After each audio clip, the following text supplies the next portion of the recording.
Question थे ऐसे, एक मैंने वीडियो बनाई थी जिस पे बताया था कि भैया यूपीएसआई पर भी काम चालू है, यूपीएसआई की भी नई भर्ती जल्द आएगी, ऐसा आयोग बोल रहा। तो उस पर कुछ लोगों के कमेंट में ऐसे थे और वैसे भी कुछ लोगों के डाउट थे कि जो यूपीएसआई की नई भर्ती आएगी उसमें टोटल कितने पद रहेंगे और क्या आयु सीमा में छूट मिलेगी या नहीं मिलेगी। तो ये देखो, ये तो ऑलरेडी आप लोगों ने देख ही लिया होगा, काफ़ी लोगों इस पे वीडियो बना चुके हैं, जिस पर अभ्यर्थियों ने पूछा था कि भैया यूपीएसआई के बारे में बताओ, तो उन्होंने कहा है कि वेलकम सून, भर्ती जल्द आएगी।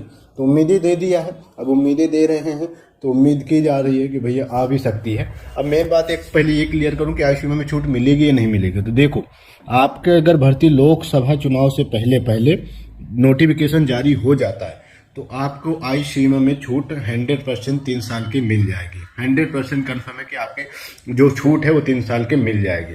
अगर ये नोटिफिकेशन लोकसभा चुनाव के बाद अगर जारी होता है तब फिर कुछ कह नहीं सकते कि आपको मिलेगी या नहीं मिलेगी, या फिर यह कह सकते कि 50% चांस है कि मिल सकती है, नहीं मिल सकती। हाँ, थोड़ा सा उधर अगर ले जाएंगे तो फिर विधानसभा चुनाव आएगा तो एक लॉजिकल पॉइंट ये अभ्यर्थी दे सकते हैं कि भैया इससे पहले जो कांस्टेबल की आई है उसमें आपने छूट दिया है और कुछ भर्तियां आई हैं, एएसआई स्पोर्ट कोटा की जो एसआई भर्ती आई है उसमें आप लोगों ने 3 साल की छूट दिया है, तो इसमें भी दे दो।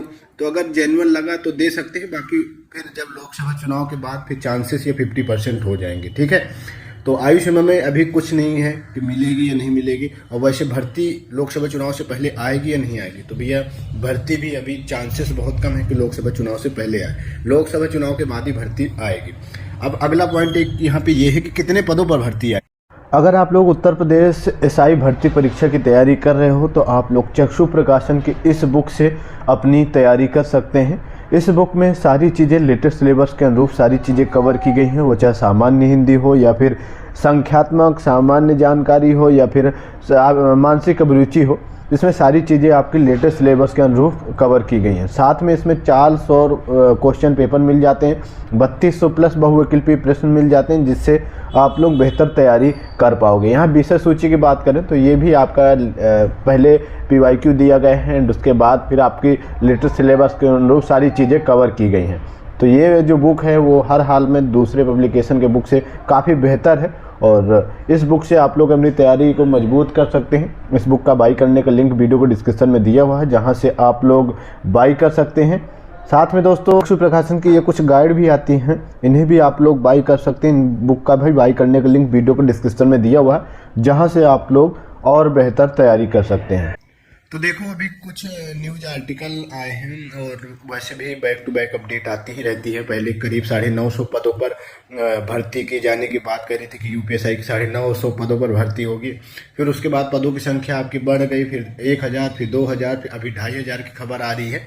और मुझे लगता है जब तक भर्ती का नोटिफिकेशन जारी होगा तब तक ये 3500 प्लस पद हो जाएंगे। ठीक है, जैसे कांस्टेबल में हुआ, आपने देखा होगा 2021 में, जब 2021 में कांस्टेबल भर्ती का टेंडर जारी हुआ था तो उसमें 26,000 टोटल पद थे, 26,000 कुछ पद थे। लेकिन जब फिर अभी नोटिफिकेशन जारी हुआ तो अभी ये जो पदों की संख्या हो गई वो 60,000 प्लस हो गई है। तो ऐसे ही आपकी यूपीएसआई की है, जितना आपकी देरी होगी भर्ती में उतने ही ज़्यादा पद आएंगे। इससे पहले आपके 9,534 में भी देखा होगा आपने कि काफ़ी दिनों बाद आई लेकिन भर्ती बढ़ी आई। तो ऐसी ही आपकी यूपीएसआई की है। लोकसभा चुनाव के बाद अगर भर्ती आती है तो 3,000 प्लस, 3,500 प्लस या 4,000 के आप लोग भर्ती आएगी। और अगर विधानसभा चुनाव के आसपास भर्ती आती है, यानी उसी के आसपास भर्ती आती है, तो ये जो पदों की संख्या है वो 5,000 प्लस हो जाएगी। तो ऐसा एक आइडिया है। फिलहाल मैं आप लोगों को मोटा मोटा सा चीज़ें बता रहा हूँ। अभी तो अभी इसकी उम्मीदें बहुत कम है, लेकिन फिर भी आप लोगों को क्वेश्चन थे तो वो मैंने क्लियर कर दिया। आई होप आप लोगों का ये डाउट क्लियर हो गया होगा। तो अगर कोई क्वेश्चन वगैरह हो तो और कमेंट करके पूछ सकते हैं। बाकी वीडियो को यार लाइक शेयर जरूर करो ताकि ज़्यादा से ज़्यादा लोगों तक पहुँचे, और बाकी अपडेट आप लोग चैनल को जरूर सब्सक्राइब कर लो। ठीक है, चलिए फिर मिलता हूँ नए वीडियो के साथ।